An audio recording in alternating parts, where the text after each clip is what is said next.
Представляя нового главу района, Аслан Бжаня выразил надежду на то, что рассчитывает на нового руководителя. Есть куда расти, есть проблемы, которые необходимо решать, подчеркнул президент. Глава государства обратил особое внимание на сохранение межнациональной дружбы и межнационального мира. Любое кадровое решение должно приносить больше положительных результатов, чем было до этого. Я, как президент страны, на это рассчитываю. Есть куда расти. Есть проблемы, которые необходимо решать. И самое главное, весь наш труд руководства района, труд Саида Геннадьевича должен быть направлен на служение нашим жителям Гурьевского района и нашей республики. Очень важный момент, на который я хотел акцентировать ваше внимание, это сохранение межнациональной дружбы и межнационального мира. К сожалению, у нас так часто бывает, когда выступают общественные деятели и, не имея никаких поводов, затрагивают эту щепетильную тему. Здесь бок о бок трудятся представители многих национальностей. В этом смысле Гурьевский район является уникальным. И меня радует, что в этом зале представители всех национальностей, проживающих в Гурьевском районе. Я уверен в том, что таланты каждого из вас будут в рамках совместной работы приумножены. Аслан Бжаня подчеркнул сложность нынешнего времени, специальную военную операцию России на Украине и сложившуюся ситуацию в Грузии. Знаете, что живем мы не в простое время. Знаете о том, что ситуация вокруг России, нашего, по сути, единственного, но из таких крупных государств, стратегического партнера, резко обострилась.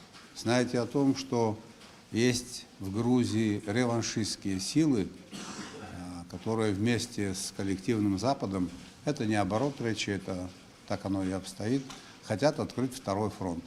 И это уже не просто разговоры, это попытка, реальная попытка осуществить намеченное. Как это не кажется парадоксальным, мы сегодня хотим, чтобы действующее руководство Грузии сохранило свою власть, премьер-министр и его команда. Так уж получилось. Только потому, что они не сторонники войны. Все это на нас накладывает особый отпечаток. Как никогда нам необходимо сплотиться во имя сохранения нашего государства, во имя сохранения нашего многонационального народа Абхазии, во имя сохранения нашей культуры, самобытности. Глава государства отметил, что за 2 последних года в республике удалось начать реализовывать важные проекты, и эту тенденцию необходимо продолжить. Но вы видите, через какие дискуссии приходится нам проходить, чтобы реанимировать правильные вещи.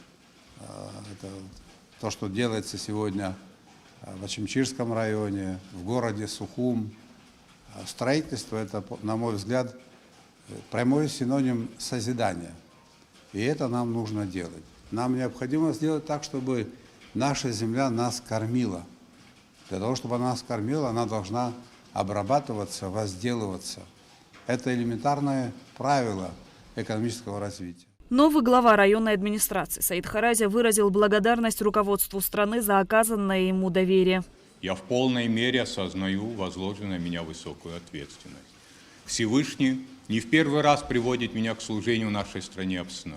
Как вам известно, я дважды был избран в Народное собрание парламента Республики Абхазия 5-6 созыва, законотворческую ветвь власти. Сегодня начинается мое служение в исполнительной ветви власти. Я намного увереннее смотрю вперед, ибо знаю точно, что над нами Творец, любящий нашу страну ОБСНО, а за моими плечами опыт государственной деятельности, а рядом верные друзья, всем сердцем любящие нашу страну ОБСНО. Верю, что, объединив наши усилия, мы вместе сможем достичь процветания, благополучия и безопасности нашей страны. Президент выразил благодарность бывшему главе районной администрации Аслану Барателе и его команде и выразил надежду на то, что новый руководитель будет тесно контактировать с ним. Шазина Ханагу, Алексей Баструков, Абхазское телевидение.